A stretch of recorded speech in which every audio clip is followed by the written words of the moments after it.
So ecstasy pills, how do we know it's halal or haram? So we go back to the Quran. So we make an analogy, we compare. There are four what we call tenets of qiyas.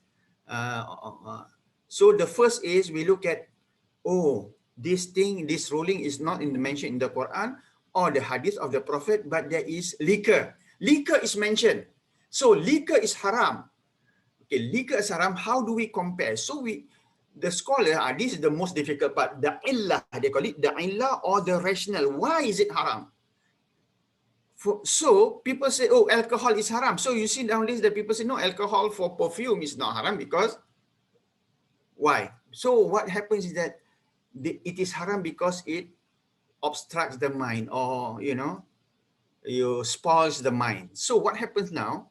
If ecstasy pills also is the same strength as liquor that corrupts the mind, therefore it is also haram because liquor is haram. So this is how they do it.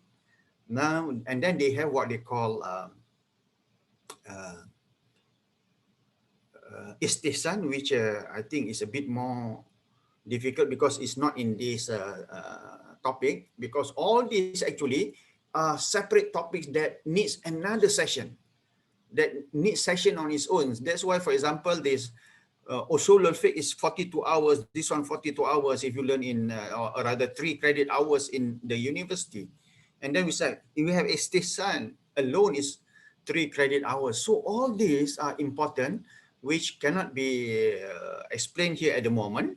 Okay, so we go to the next one. For example, now how they make, the source of the Quran, Sunnah, Ijma and Qiyas. So from the Quran, for example, when we say riba here, what do we mean? This verse was recited by our brothers just now. So the scholars, then they say, oh, riba is haram, but trade, al-bay'. Bay' means exchange of al-mal bil-mal, they call it. Mu'awada al-mal bil-mal. Al-bay' means bimakna mu'awada al-mal bil-mal aw ay-shay' bi-shay'. That means mubaddala ay-shay' bi-shay'. That means the exchange of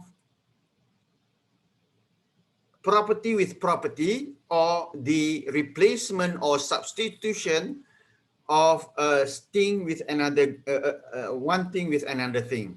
So this is al-bay' now, which is very similar to riba. That's why when you see that people criticize, many people criticize, hey, Islamic banking, it is also riba. There's no difference. You see? So this is not only what we are saying, but even at that time, the people say there's no difference, because if you look just like that, there's no difference. But the difference is sometimes it's just a piece of paper. For example, Malaysian students, sometimes they were in England and America last time. Indonesian students, I don't know about Malaysian students, they live, a boy and a girl live together, and after 6 months, they have a baby. We call it anak haram. Why do we call it anak haram? Because it's illegitimate, because they were not married. What's the difference? The difference is just a piece of paper that you declare you married, but this one, they are not married, but they got a child. Another couple also got a child, but married. Both cry at the same time. But what's the difference? The difference is the underlying basis. Okay. So similarly, riba, later on we will see what is explained by riba. There are many explanations, but what is from the Sunnah. Okay, just now we look at the Quran, so we refer to the Sunnah. What is the Sunnah? So there are many hadith, or rather several hadith. One of them is this hadith regarding 6 items. 6 items, that means gold, silver. So gold with gold is riba unless exchange on the spot. Silver with silver is riba unless exchange on the spot. So you see that based on this hadith and another hadith, the scholars come up with this ruling, how to understand. Okay, first is that exchange on the spot. Yadan bi yadin, they call it. Yadan bi yadin, or ha'a wa ha'a. Yadan, hand to hand.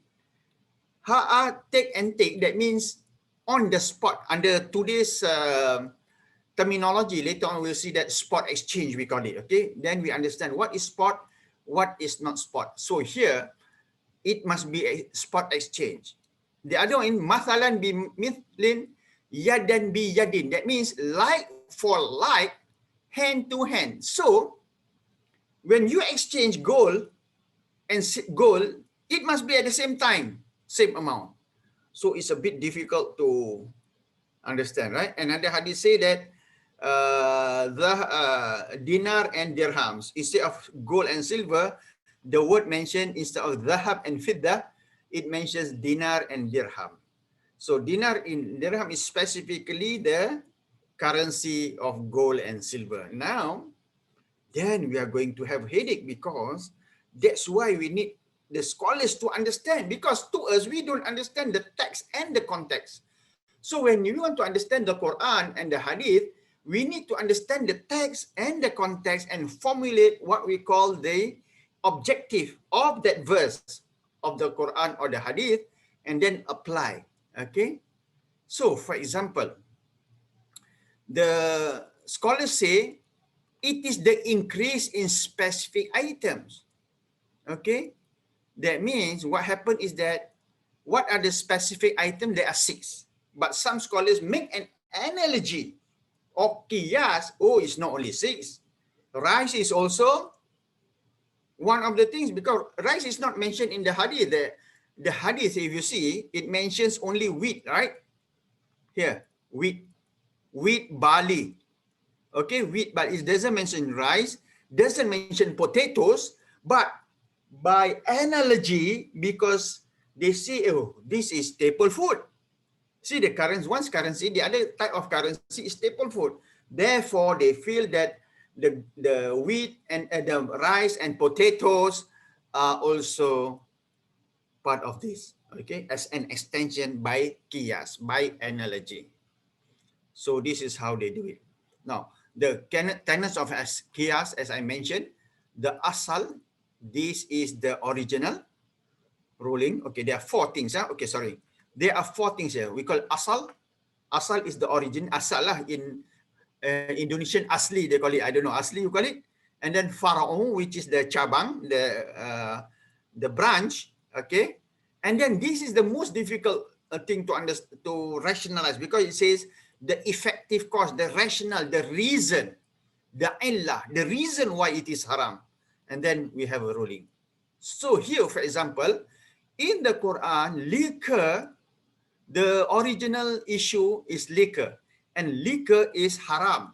Okay, liquor is haram. The hukum of liquor is haram. Why?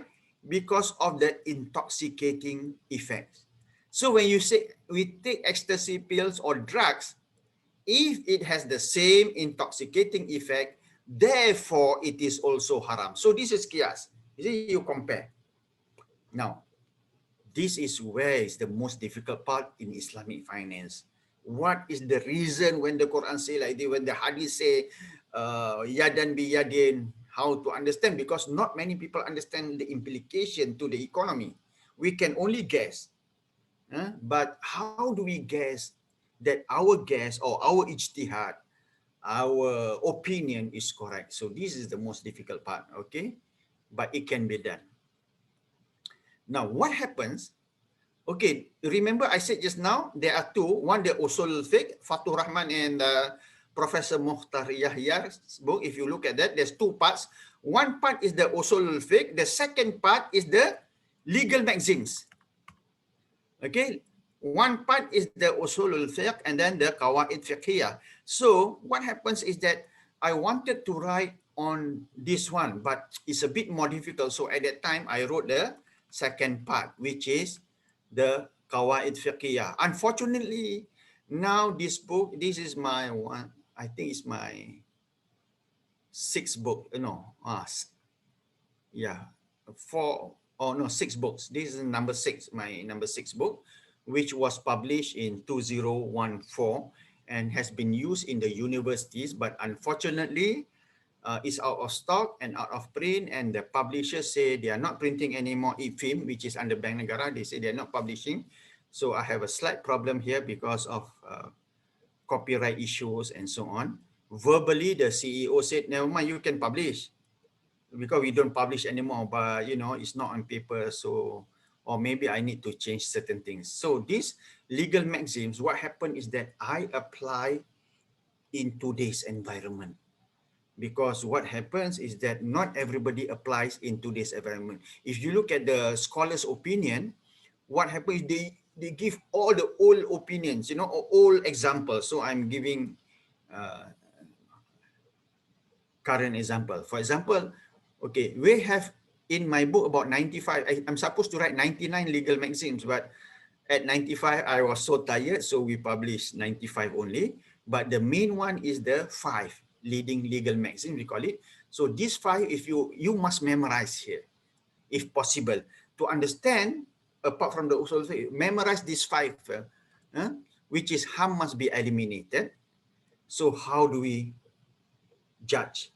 For example, under this, there are certain legal maxims. In today's example, for example, takaful companies. I'm a Sharia advisor to about 5 or 6 re-takaful. But then, when you don't have re-takaful, you only have takaful, what do?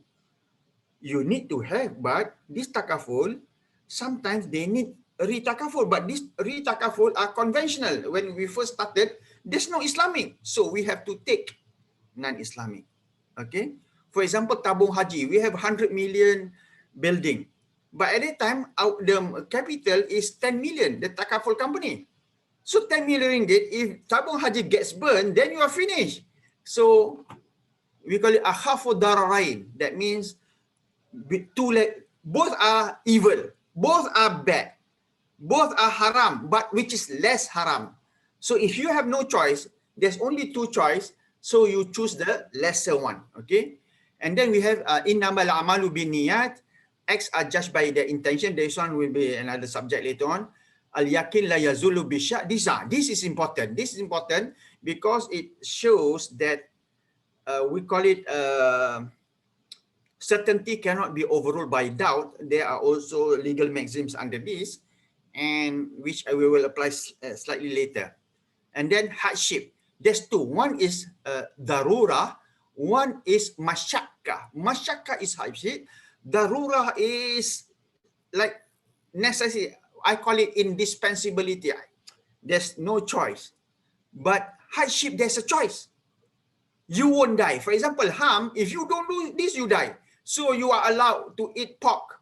You are on an island, there's only pork on the island. You are stranded on an island before you find the fruit trees. There's only pork. You have no choice. If you don't eat pork, you will die. So you are allowed to eat. Okay, but darura is always temporary. Now, today, what about the Friday prayers? Brother Azman, we must do Friday prayers. It is haram. But the harm, if you do Friday prayers, the probability, let's say, they analyze and so on, that is or almost certainty, or what we call near to certainty, that Friday prayers may result in death because of the SOP and so on. Therefore, this is allowed. Darura. Now, mashakka is slightly different. Mashakka is that it's not, you won't die, but it's very hard. For example, in KL, in Kuala Lumpur, or in Jakarta, if you don't have your own transport, it's very difficult, because then you need to buy the car and take a conventional load. Can you do it? Or in Australia, they asked me, Brother Azman, we want to have, at that time, long time ago, they have church policy. They don't have masjid policy. They call it church policy. Nowadays, we have what we call religious building policy. So I told them, yes, you can take, because you are in Australia, there's no takaful, there's no Islamic. So if this one, they ask you to take insurance, you take insurance. You have no choice. And I was a student. I put my money in the bank. The Mara, they put the money, they transfer money from Malaysia in the conventional bank. There's no Islamic bank, so it is allowed for me to use that one. But I cannot take the interest and so blah, blah, blah. Okay. Now, the other one is uruf. Uruf is custom. Custom, for example, you eat first or you pay first. I go to the mama restaurant in Malaysia, I eat first before I pay. How can I eat before I pay? Because it's not mine yet, but because the uruf, the custom allows, therefore it is allowed. Okay, You can read this book if you want, or try to get somewhere. I don't have a copy now. I don't have soft copy, but we'll see how. Now, the nature of Sharia is basically is like this. What happened is that in muamalah may change according to time, place, and condition. But some things cannot change. But even now, you see that for COVID-19, we have this. Can only be changed if indispensable. If no choice, then you need not do some prayers. So all this will be detailed. Is not in our session now. What happened is this like this.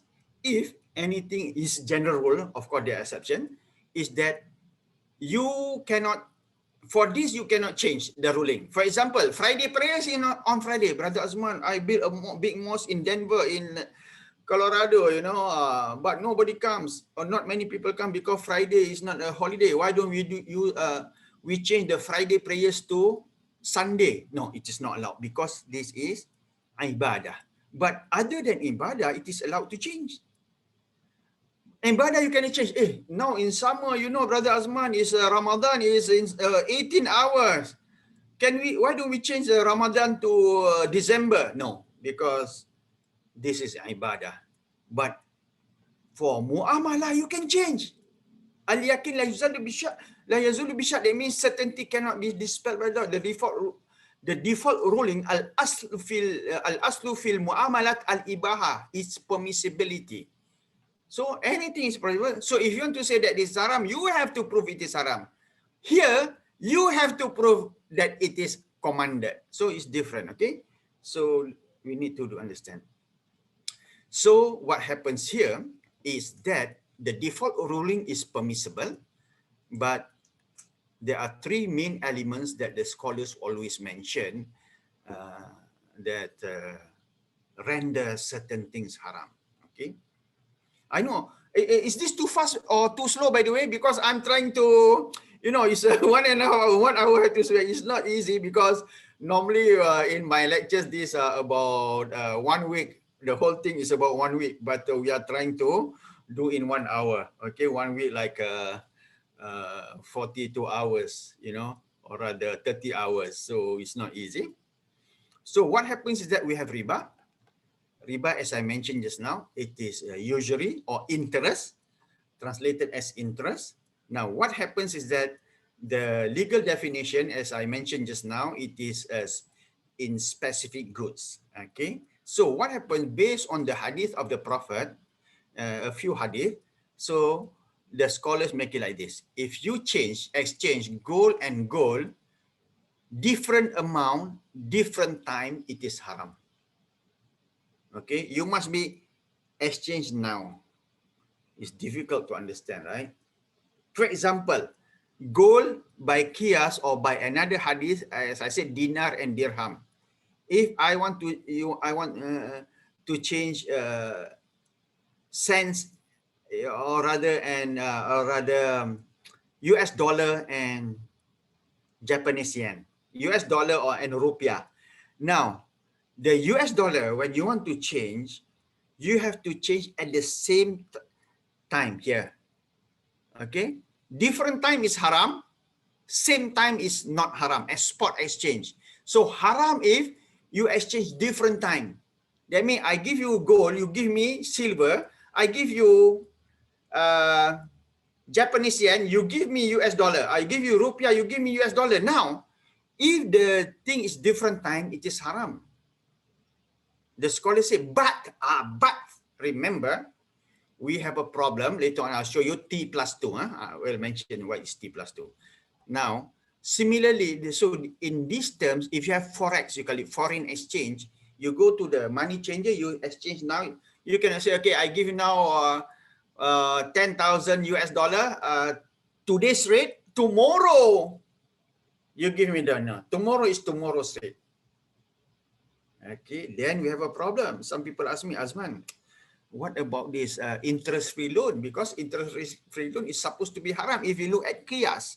If you look just like that, literally, you exchange money, different time what? I give you 10,000, but you give me later. That is interest-free loan, but later. So therefore it is haram by qiyas. But we have another, as I said, istihsan, which is what we call qiyas. Actually, it is a form of qiyas analogy, but they call it how you uh, look at the reason, the illah just now. Okay, I won't mention now, but it's because it's too short. But this is basically the understanding. Now, when we look at riba, there are two types: sale, riba al-buyu' and riba ad-duyun. Now, what happened in here is interest on principal and interest on interest. Nowadays, all scholars say whatever interest is haram. But before Islamic banking came about, there are certain scholars that say that what is haram is only interest on interest. Because this is what they call riba al-jahiliyah. In the Quran, it's riba, but when they mention it's riba al-jahiliyah, that means a compounded interest is haram. But interest on principle, some scholars say it is not haram because at that time, it's difficult and so on. So it's not haram. But after Islamic banking, I would say that almost all scholars, not all, but almost all say any kind of interest is haram. Now, my opinion is that, especially in US, I would, a bit more lenient on this. I'm not like the JIL. JIL are very different. I am more like maybe some thinking like JIL, Islam liberal, but not Islam liberal. Because I base on Quran and Sunnah, and my understanding is based on what the scholars say. So in US, I've presented a paper in 2010. We call it fixed interest. You all have fixed interest and variable rate, right? So these are things that you need to understand later on whether it is necessary to buy a house with a conventional loan in US or not. So these are the things that we will discuss if during question time. So is interest riba? I would say between fixed interest and variable interest, if you have the choice of two, let's say you have no choice lah, Brother Azman, I have to buy a house, otherwise blah, blah, blah, all this. So I say, if you want to buy a house, then you choose the fixed interest. In Malaysia, and depending on the economy, the fixed interest rate is always higher than the variable interest rate. So we have another problem here. How do we do? So for example, in Malaysia, even my children, my first daughter, I said, no, you don't buy a house. Because it is problematic. Even Islamic banks, I said, you don't buy from Islamic bank, you shouldn't buy a house because it's not necessary for you. But my second daughter, she bought a house because it's different, you see. Tagayyur al-hukum bitaghayyur az-zaman wal-makan wal-hal. Changes in ruling follows changes in time, place, and condition. Between my first daughter and my second daughter, the condition is different. That's why for my first daughter, I say, no, you cannot buy a house, even if it is Islamic loan. So you see, it's different. So when you are in the US, you have to look at the situation. If it's not necessary, as I say, it's not darura, then you shouldn't buy. But if it is darura, then you can buy. And if you want to charge to buy from the loan with with interest, then try the fixed interest, although it is slightly higher than variable interest. So these are the things that we have a problem. Now, what about Forex now? Go US dollar and Japanese yen. So reality, spot exchange is 2 days. So 2 days we have a problem. It is not spot, but by uruf, it is spot. Therefore, 2 days is allowed because it's not possible to exchange immediately. In future, inshallah, but now not at the moment. Now, if you want to look at my views on fixed and variable interest, can be found in this. It is in English. No, I think it's in Malay. I don't have the English version. I couldn't find because I forgot my email. But this brother Ali Jinnah, he translated it into Malay. But Malay and Indonesian, sometimes we have problems with the language. So spot exchange T plus 2 in the model world, it is 2 days. So al-adah muhakkama, that means a custom is a basis of judgment. A matter recognized by custom is regarded as stipulated, okay, as if stipulated by agreement. So ta'yin bin nas. That means uruf, ta'yin bil uruf. That means specified by uruf or custom or customary practice. Custom here means customary practice, not the customary practice. Is by nas. Nas means Quran and Hadith, mutawatir or sahih. So this is best effort basis. Therefore, if I were to do forex, it has to be spot exchange, although 2 plus 2 is allowed. But when you play forex, it's haram in other areas because it's not spot exchange. If it is not spot exchange, it's haram. If it's spot exchange, it is allowed. But I would not recommend you play forex because of certain things and so on, which is we are not covering it here. Now, time deposit. What is time deposit? So savings account and checking accounts in US, okay, they call it time deposit or term deposit, right? So this term deposit from Sharia, it is according to scholars, most scholars, as I said, it is haram because you guarantee, the bank guarantees the amount. But the savings is not guaranteed. Can you take? Yes, but I would recommend like this lah. Although when I was a student, I take the interest, we give to masjid. We take interest, we give to the masjid because the bank gives you interest. If you don't take the interest, the bank will use it to make wars on Muslim, blah, blah, blah, and so on. So might as well you take it and give it to the masjid or give to charity, give to food bank and so on. So, okay, that's what you do. What about maisir? Maisir is what we call judi or gambling. What happens in the Quran? The Quran says maisir, right? So it is game of risk. Maisir is a game actually. In the Quran, when they say maisir, Qul fihima ithmun kabir. Yas'alunaka anil khamri wal maisir. They ask you regarding khamar and maisir, liquor and gambling. Okay, this gambling, what they do is, if I calculate by today's methodology, if a camel costs $2,100, each portion is $75. So what happened? There are 10 people paying 700 USD each, and out of the 10, 7 will win, 3 will lose. So 7 times 3 is 2001, the camel, they cut into 28 portions. So one guy will get 1 portion, 2, 3, 4. So what they do is, the 7 winners will get on average 300 USD. So this guy will get 75 USD, this guy will get 150 USD, this one 225 USD, this guy will get 300 USD, this guy will get 375 USD, and so on. So this is my share. So when you look at that, I look at the system. Let's say people ask me Bitcoin. I say, look, if I look at Bitcoin, then we have this my share, gambling. If not my share, we have gharar. But what is gharar? Gharar is, okay, my share is zero-sum game. As I said just now, probability of losing 100% is 100%. That means out of 10 people, definitely 100% sure that 3 people will lose. So this is gambling. So in a system, if they is sure that people lose 100%, then it is gambling. What if it is not 100%? Like Bitcoin. Is it gambling or not? So this is slightly different. So maybe this is where the scholars need to develop a model, whether this is gambling or not. Okay.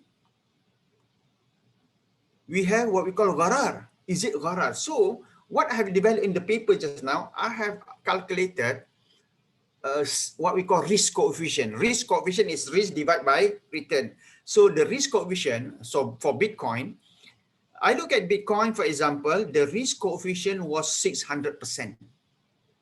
I would say that more than 300% is haram.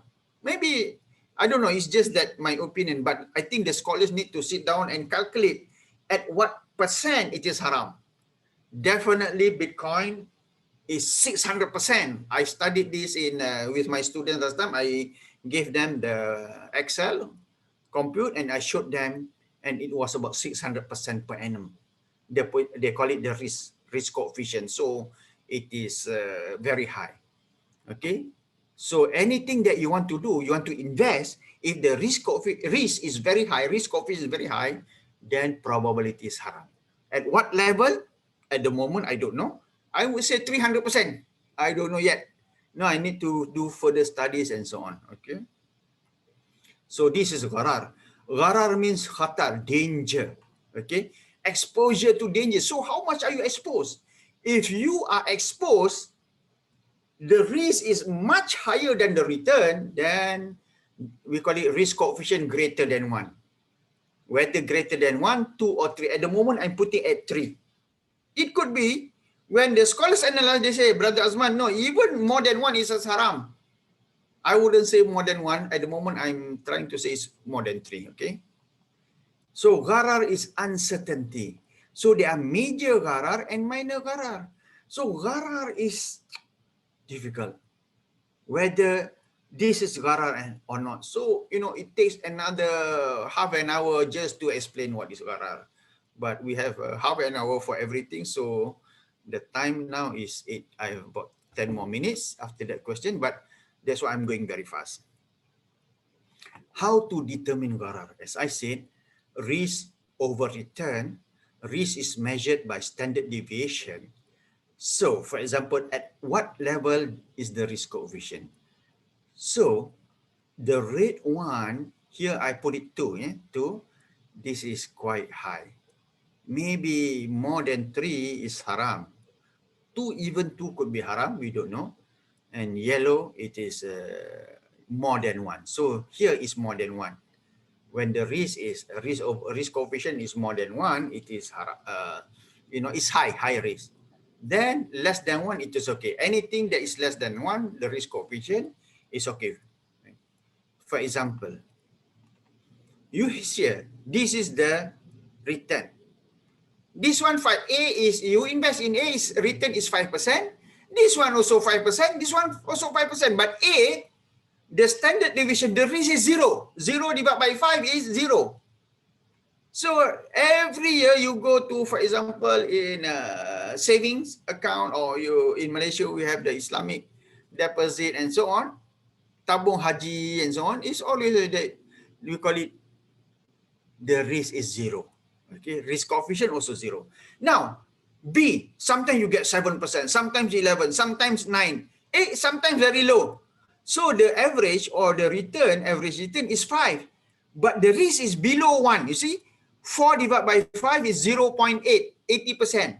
So less than 1. So it is okay. So A and B from Sharia, if the instrument are Islamic, then it is okay.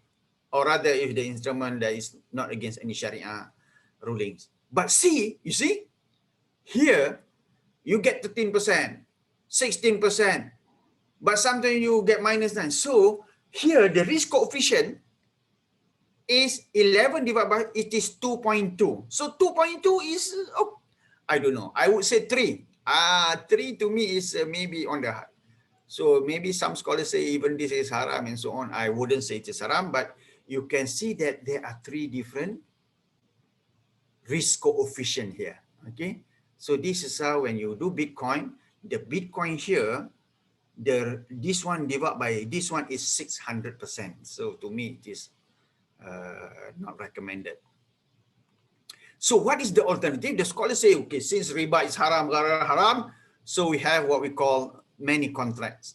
We have exchange contract, we call al-bay' bi thaman ajal. Al-bay' bi, which means with, thaman is price or payment. Ajal means delay. So al-bay' bi thaman ajal means deferred payment, or simply deferred payment sale. Deferred payment sale we call it. In some countries we use it, we don't call it al-bay' bi thaman ajal. Only in Malaysia lah. In Malaysia, we are sometimes very innovative with the terms and so on. So we call it al-bay' bi thaman ajal and murabah different. This one for housing loan, this one for car loans, other loans. So, but in other countries, they only call it al-bay' al-murabaha, al-bay' bi thaman ajal. They don't agree. But, it is almost the same, but not the same. Al-Bai' Bithaman Ajil here is that the bank buys the house and sell it to the client. So theoretically, the bank pays the price to the developer first because the customer buys house from let's pays down payment now. This is a problem here. So here actually is what we call Bai' al-Ina.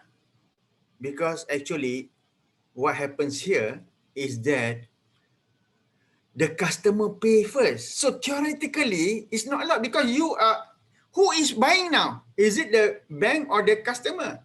The bank is supposed to buy and sell it to the customer, it is allowed. But in Malaysia, sometimes the customer doesn't inform the bank. So we have, I told Bank Negara, I was in the committee, we say, why don't we change? But we cannot change the law because Bank Negara doesn't allow us to change the law. The customer supposed to approach the bank buys and sell it to the customer. But now this is not the case. So we have a slight problem in practice. It is not al-bai' bithaman ajil. Similarly, like al-bai' al-murabah. Rabah means profit. So murabaha means with profit sale. Okay, this is one of the modes. Murabaha is different.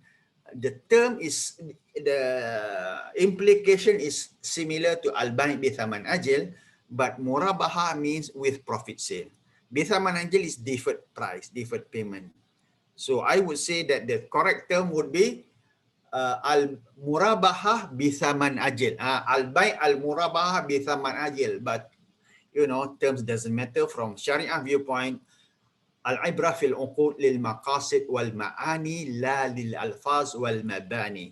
That means the ibrah, the effect in contracts is the maqasid, the intention and the meaning, and not the lafaz or the phrase or the sentence construction. So what is important? What is the intention behind the contract? Okay, so murabaha also the same thing. So in practice also it is like by al-ina. So in Malaysia, we buy the car, the customer buy the car. So what happens? It's supposed to be like this. The customer don't buy the car first. You approach the bank.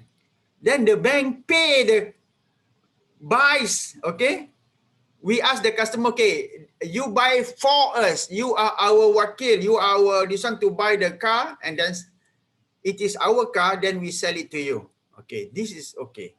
But if the customer pay first, then we have a problem. Because in Malaysia, the law say that the customer pay the 10% first. We ask Bank Negara to not do this, but Bank Negara say cannot because in conventional we say like this, we cannot have a separate ruling for you. So for Islamic also, we are allowed. Then we say that if you do this, then how can it be Islamic? So we have a slight problem here in practice. Okay, because ba'ina is that if murabaha and bithaman ajil, you have a car, the bank buys the car and sell it to you. But ba'ina is different. They say, hey, I don't want the car, I want a personal loan. Why do you want a personal loan? Because I want to get married. Cannot buy the wife and sell it to you. So we have a problem here. So what happens? This is very, very controversial. Most scholars don't allow. In the Middle East, in Malaysia, it was allowed. But now I think we are going towards the international community that we may not allow in future. It is still allowed. But I've told the Bank Negara and the people say, try to reduce this, it is problematic. So what happens is that the bank says, okay, I sell this computer to you $12,000. Okay, you pay every month for 24 months, $500.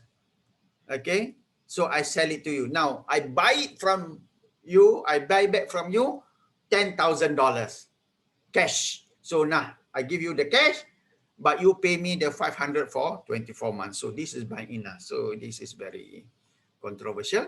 And some scholars prohibit this. You can download the book Sharia Resolution in Islamic Finance where Bank Negara allows it, but it is still controversial. Okay, they call it legal trick, hela syar'iyah. Like the Jews, the Jews are not allowed to fish on Saturday. What they do, they put the net on Friday evening, on Friday, not evening, even before evening, the Friday before, because Friday evening night is considered Saturday already. So the Friday evening, they put the net in the river, and then on Saturday then they take the fish on they caught on Sunday. So this is like a trick by the Jews. So in the hellfire, we might also say, you are put inside the cooking pot. Then you say, Ya Allah, why are you burning me? Then Allah will say, I'm not burning you. I'm just burning the wok here. But you happen to be inside. So this is quite problematic. So Ba'ina, I would say that we should not recommend unless you have no choice. So Malaysian scholars have allowed, Middle Eastern scholars have not allowed. So the controversy is like this.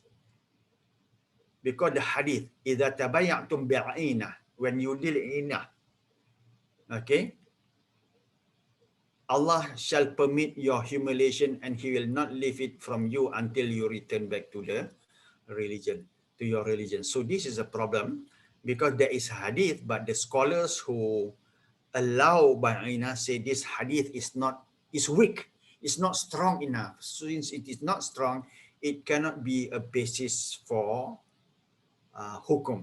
Okay, that's why the scholars argue. So instead of bid'ina, they suggest tawaruk. Tawaruk means, just now I sell to you, I buy back from you, right? No. I sell to you, you sell to somebody else. That somebody else will sell back to me. This is called tawaruk. So we still have a problem. So the scholars earlier, ICC allow, it is not haram, it is allowed. But then when we do like this, what we call organized tawaruk, they call it. I already made a deal with you, okay? I sell it to you, you sell it to him, he sell it to me. So what's the difference between ina? There's no difference. It's only that instead of 2%, now we have 3%. Even cost more.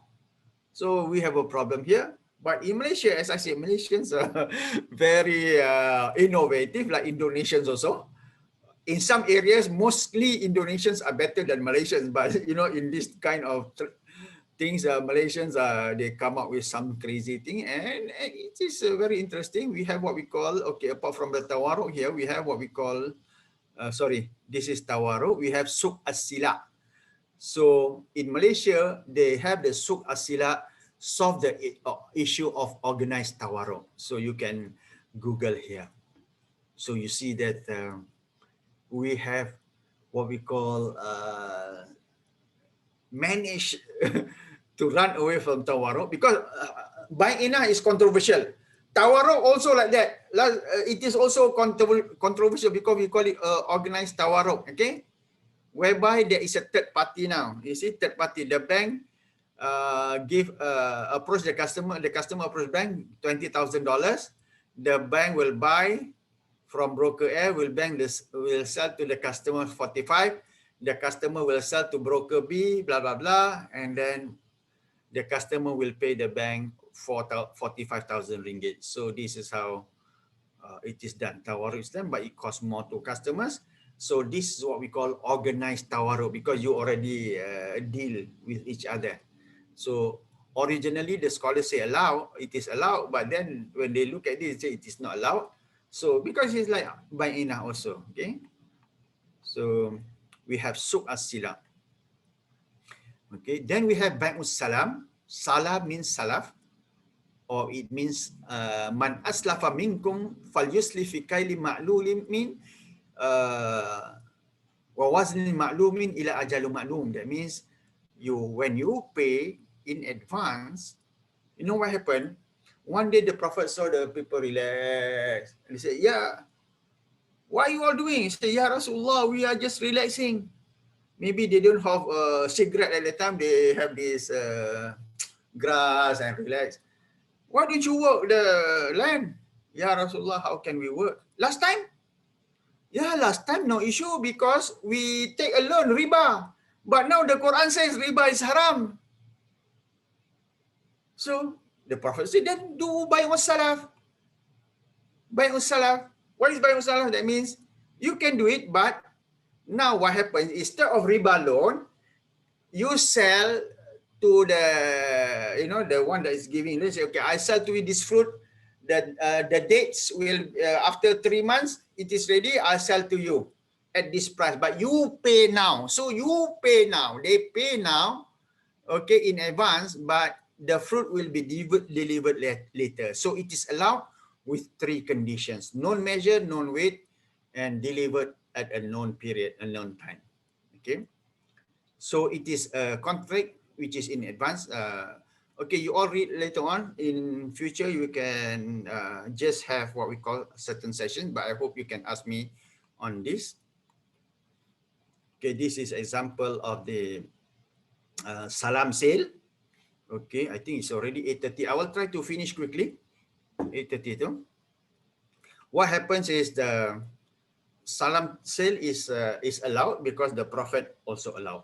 Now we have another sale by an istisna. Istisna from the word sana. Istisna is slightly different. Now what happened is that according to the scholars, it is allowed by ijma, because all the scholars, they allow. Because at that time, it's not like today. Istisna means like manufacturing. I ask you, okay, brothers, what do you want? I say, okay, I want my, office, 10 chairs, 10 tables at this, or 10 computers at this specification. Can you build the laptop or computer for me, or the table for me?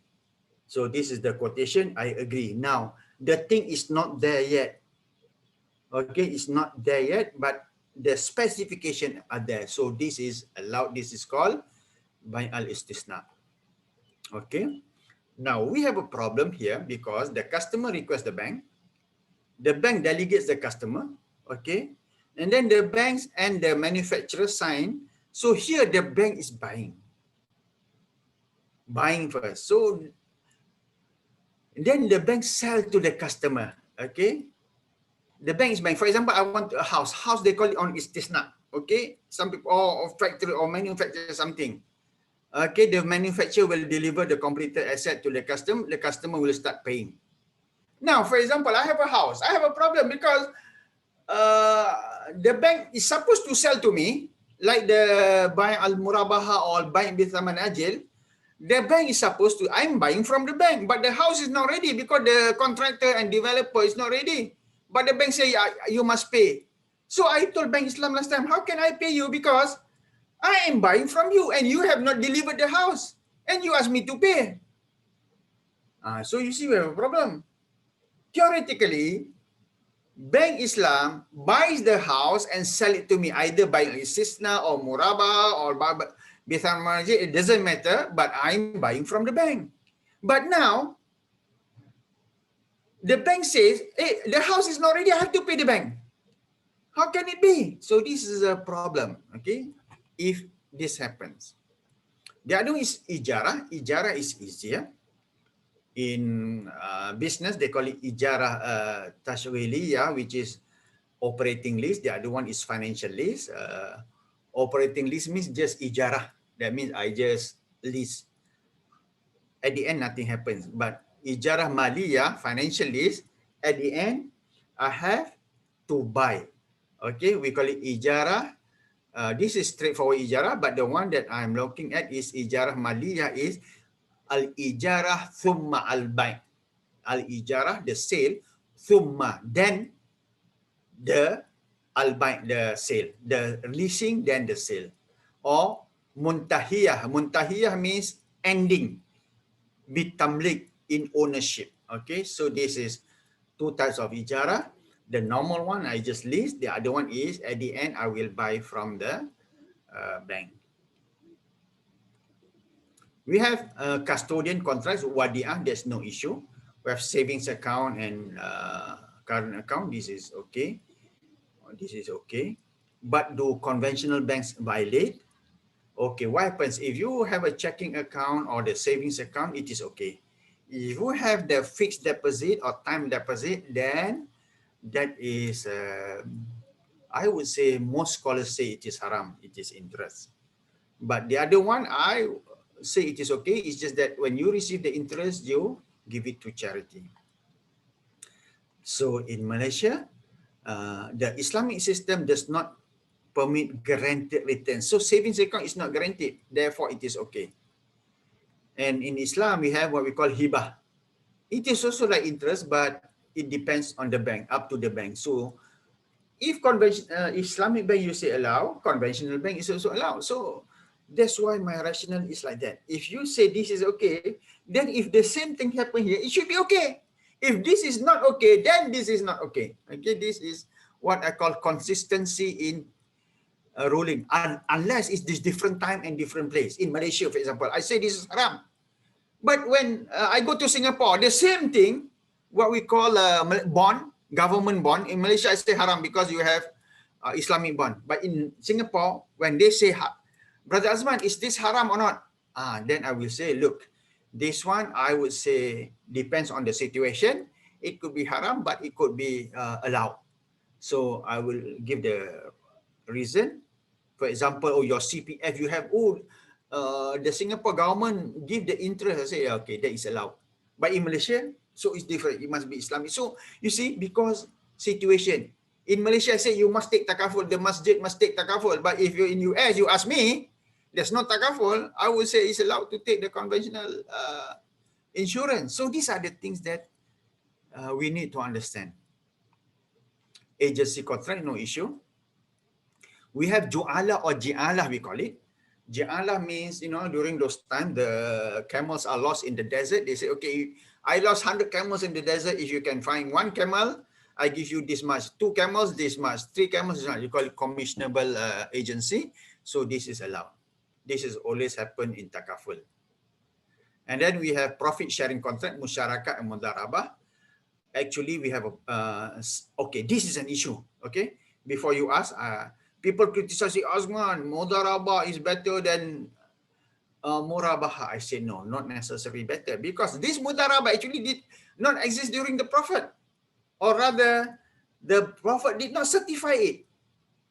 Okay, if you look at okay, musyarakah. Sorry. Okay. Oh no, it's not there.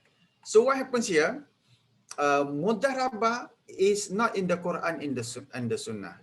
Okay, you can look at the what they call Wahbah Zuhaili, translated already, Financial Transactions Islamic Law. You can download the book. Now, syirkah is partnership. Okay, partnership no issue. But the partnership is like this. The loss must always be according to the capital, but the profit can be like this. For example, 60-40. Okay, 60-40, but you share 50-50 is allowed. But loss must be 60-40. 60-40, okay? Loss must follow capital, profit no problem.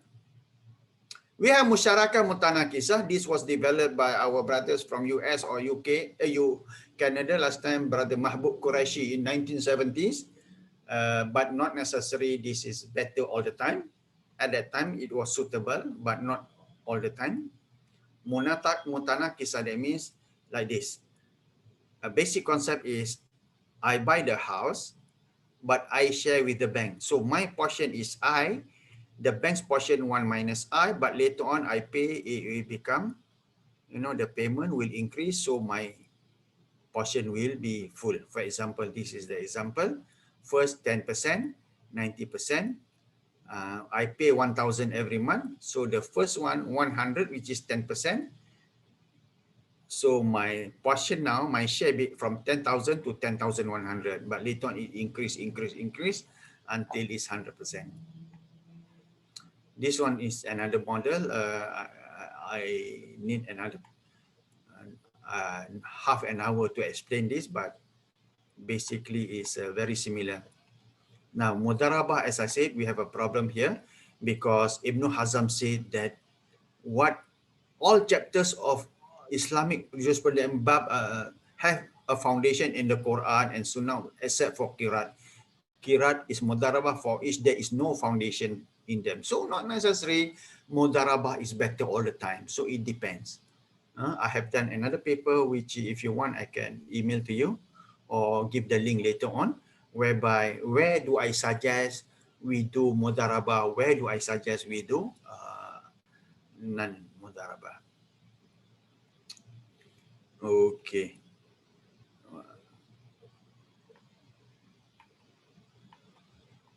Okay, we have another thing. Which is okay, exceptions. You have any? I think because I have taken the time. So do you have any questions? I stop here. I know I haven't finished all the slides, but as I said, the first part is important. So are there any questions, or if not, I will go through the slides that we have not gone through. Okay. So for example, okay. Let me open the floor if there's any question. Go ahead and unmute and go for it. I think Mas Helmi has some question. Yes, Mas Helmi. Assalamualaikum warahmatullah. Waalaikumsalam warahmatullah. If we go back to your slide about gharar, right? There's the table that you are showing the example. On the first example that you have a fix, almost I see it. I don't know. My understanding is yeah that one. No, satu lagi. The table. 26 or 7. I think it's no, the one that's after or before this. The one that this one. So this one. So yes. Example A. So I'm assuming this is when you invest something, right? You use Bitcoin as an example, right? Yes. So model A, the way I see it, is a fix. It's almost a guaranteed profit, right? So B and C has some possibility that you're not gonna get the same profit every year or every time, right? Wouldn't A then fall under haram because it's a fix, it's a guarantee? Okay, what happens is that if this is guaranteed, it is haram. But what happens in Tabung Haji last time, we had so many years, it's always 8% every year. It's not guaranteed, but it's just that they give hibah, or in some cases, when you have the Islamic loan, they have what we call murabaha, they fix. So if it is fixed, but the contract is murabaha, it is allowed. Okay? If it's not allowed, if you give a loan, you fix. Okay, I get a fixed return. That's not allowed. I promise. The promise is not allowed. But if it happens that after 7 years, it's no promise, and I mean, of course, this is 4.9, 5.1, but I'm putting it 5 because average is 5, then it is okay. What is not okay if it is promise? Okay, I promise you 5%. That is haram. Okay. See the difference? Yeah, and then the second question still related to this table, right? Yes. How would you determine if it's a gharar, right? If it's gharar, I translate it as uncertainty, right? Yes. So because investing, there's a lot of uncertainty, right? Yes. Sometimes you can gain profit, sometimes you can get some loss. So what is the borderline for that? Okay, that's why I said, to me, the borderline is 3. The risk coefficient is 3. And for example, in Bitcoin, is 6. If I were to invest in Bitcoin, that's 2. When people ask me, Azman, is Bitcoin halal or haram? Some scholars say halal, some scholars say haram. I say like this, look, first of all, the Bitcoin, what is the risk? The risk is too high. You see, it's 600%, because we have calculated 600%, the risk coefficient. Number 2, what I call, if, Brother Omar's father, Firman, he brought me last time to this group in Malaysia, in Koperasi. They say, okay, this cryptocurrency, blah, blah, blah, the visa promise. Until today, so many years, the visa has not allowed. If visa allow the transaction, or if there is a guarantee, then the cryptocurrency is allowed. But at the moment, cryptocurrency is not allowed because in the system, you will lose. Although you don't lose 100%, there you will lose because the money, for example, it has not become what I call uruf. Uruf, for example, like this. Yeah. In Denver, out of 1,000 shops around your or restaurants or around your place, who accept Bitcoin? Is it if 99% or 95% out of 1,000 shops, 900% accept Bitcoin, then it is okay. But now, it has not become uruf. Only a few shops accept Bitcoin. So it is not uruf yet. So as I said, the risk is there because in the system, you lose. But if you invest a normal investment, because you can get out of the system, you lose, but the risk is not high. Although it's high, maybe 200%, 300%. That's why at the moment, as I said, is not perfect yet. I'm just putting 300%, but maybe I will change my mind to 400% or 200%. But at the moment, I'm just putting 300% based on what I simulate. Okay. So the scholars need to come out and sit down and study all this in detail, the implications to the economy and so on. But at the moment, I'm putting at 300%. But that's not, as I said, that's just a personal opinion. Okay, Akhil Elmi, any more questions? Kalau nggak ada yang lain, saya tanya lagi. You all can criticize, okay? You all Yeah. want to criticize, you can criticize my opinions because, as I said, this is in Islam, it is allowed to criticize. Don't worry. I have one. Assalamualaikum warahmatullahi wabarakatuh. Waalaikumsalam warahmatullah. So related to this, I guess this is like the risk profiling of the investment. I'm wondering if did you do similar calculation for like a startup company? Would some startup company become a garar at some point? Is that okay? Startup companies are not as bad so far. We have many startup companies. There are failures also, but the failures are not 300%. And we look at overall, I would say that normally for startup companies, you know, when I want to invest, you invest in 5 companies. Out of 5, 4 will fail. Only 1 will be successful, let's say. But this one, success will be able to cover the 4 failures. So this is okay. But you cannot just, that's why when you do startup companies, first you look at the probability of failure. Is it very high or not? For example, if the company is startup, you don't have any figure. I don't have, you know, but you can have what you call simulation. You can simulate, you know, recently some brother from England also, they asked me, I said, no, you give me the figures first. You do the simulation, then I will tell you whether it is okay or not. Okay. So for the startup company, it's good to simulate. What is the probability of failure? Is the probability of failure very high? If very high, it is not allowed, but let's say it's not very high, it is okay. Or definitely will fail. Only probability 10% will be successful.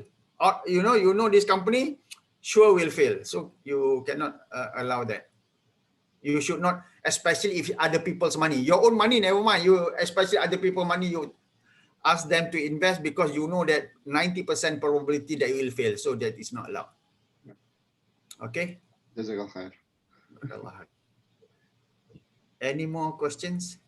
Well, let's go back to your Slides that risk coefficient. So is that basically based on like everyone's risk coefficient is different, right? If they have an asset, they maybe they don't invest most of their investment in Bitcoin, for instance, and they're okay if they lose $100 or whatever. Yeah. I mean, is that not? I mean, don't you think since Bitcoin is a fixed amount, it's not like you know, like currency, which is you know, they can print as much as they want. Yeah. Is that not? Yes. In that sense, a Bitcoin is better, but the risk is also high. For example, you know, I'm in the Sharia Committee of Singapore. I call it FAC. We call it FSAC, Financial Sharia Advisory Council. So the staff did a study. So we look at Bitcoin. So at that moment, and even at this moment, we have not approved yet. We are not saying that it will never be halal. We are not saying. We say that it can be halal, but not at the moment. Okay. Why? Number one, it is to us not allowed because of the risk. For example, if it is what we call, they call it the blockchain. If this blockchain is what we call closed system is allowed, but if it is open system, it is not allowed. For example, you have your money in Bitcoin, but if you lose your 42-digit key, who's going to get Farah 8? Your children, who's going to get Farah 8? So we have a problem here because the money is lost and the probability, because your father at that time asked me, but Brother Azman, I keep my key, but the majority of people lose their key or their password. I always lose my password, and the majority of people always lose the password. So when we look at the ruling, we rule on the whole, looking at the situation. Therefore, at the moment, we feel that Bitcoin is not allowed because the risk is very high. And also recently, I tell you, only last week or last month, the Israel is very intelligent. They have the technology. They can hack into your Bitcoin. Okay, they are not making noise, but they hack the Hamas Bitcoin wallet. Is finished. They get their 42-digit number. They know, because what they do is they look at end to end the IP address. Then they know. Then they will find out the 42-digit through the coding. So this is actually can be done. So it's quite dangerous. That's one. So as I said, at the moment, if Bitcoin, for example, or any cryptocurrency, if it is in a closed system, I would say yes. So there's two. One is Orov, one is what we call a guarantee. If there is an international, like Lloyd's of London guarantee, then it is allowed. That's why in Malaysia last time when they have all this, I told them it is allowed if these two conditions are fulfilled. At the moment, these two conditions are not fulfilled. That means Well, now Bitcoin over here in America, it's in PayPal, it's in Cash App, it's in everywhere. It's not, you don't need an independent wallet where most of illegal activity have their own personal wallet that's undetectable. But it's most like even Cash App. I don't know if big institutions using it. So yes. As I said, at the moment, I have not. If in the US, for example, 90% of the shops allow, then it is okay.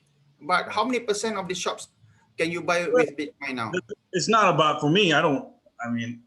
Before I hear you, I have some. So, but way back, but it just doesn't make sense that if you hoard cash, you lose every year. You lose its value, and so it's obviously now I think it's very expensive.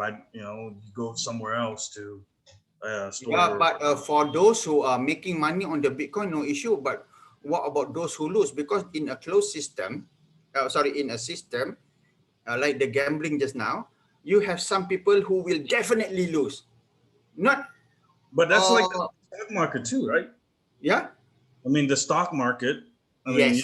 That's. But the stock market is that you can take the money with cash, and it's guaranteed by the government. You take the cash out, even if you lose, you can use the money to buy your bread, to buy your rice, and so on. In Bitcoin, if there is this guarantee, it is okay. As I said, the guarantee is not there. Is there a guarantee that you can sell Bitcoin immediately, liquid? It's like using Cash App or pay. If you have it independent wallet, I don't know, but if you get it through like Cash App or PayPal, it's instantaneous. Then it is okay. If that is the case, it is allowed. If that is the case, as I said, it is not allowed if these two conditions are not met. If these two conditions are met, there's no issue. Because in Malaysia, I don't know, we haven't done it yet, because last time they say that MasterCard allows. I said, okay, if MasterCard at that time, that was about 5-6 years ago, when your father came and see me, he was in Malaysia. I said, okay. I said, okay, if MasterCard say, there's no issue, but at that time, MasterCard has not permitted yet, but now, even now, I don't know, but if PayPal say, okay, then there's no issue. We need somebody that is what we call guaranteeing it. Okay. Okay, then I think then Bitcoin could be okay if like you said, they accept and so on, no issue. Okay, yeah, but there's big two institution that's big on it that I use religiously. The Cash App, which is, I think it's owned by not sure who owns it, but it's a big institution. Yeah. I don't know if you heard them. PayPal just recently, doing it too. No issue if it is acceptable. As I say, it has become Orov. You remember? If it has not become Orov, it is not allowed. Once it becomes Orov, it is allowed. Square, that's the company that owns Cash App is Square Inc. No issue. As I said, once it is that's why I say ruling tagayyur al-hukum bitaghayyur az-zaman wal makan wal hal. Changes in rulings follow changes in time, place, and condition. The time, place, and condition in US may be okay because you say that PayPal, blah, blah, okay, but in Malaysia is not okay because I have seen that it's different. So once we adopt, Malaysia adopt, or the people are used to all this, then it is allowed. Okay, there is no issue. As I said, time, place, and condition. As I said, when I'm in Malaysia, I say halal, but when I'm in Singapore, haram, but in Singapore, I say halal. Same thing, but you see, it's different place. Even same time, different place. So the ruling always follows the time, place, and conditions. So if Bitcoin in US have been accepted, it is okay. But in Malaysia, I have not seen it. Okay, are you clear on this? I'm clear, 100%. Okay. Any more questions? 2 more minutes. I don't know if we have enough time. We can always have question and answers only different time later. You email the questions and I will try to answer. Okay. I think we'll just do that, and let's close this program and see if you can lead us with just a small dua, and then we'll close the program. I'm not familiar with the du'as. I'm a bit conservative. If any brother here wants to make the dua, please, I will join. We'll just close it, the kafir majlis, and then we'll end this program. Thank you very much for everyone to come, and for me, it's very interested. I'm very interested in this topic, and I know it's very complex and needs more than one. And maybe it's not other people's cup of tea, but anyway, may Allah guide us and to the right path, and bless our income, and hopefully give us the halal always, and guide us for our rizq. Bismillah ar-Rahman ar-Rahim.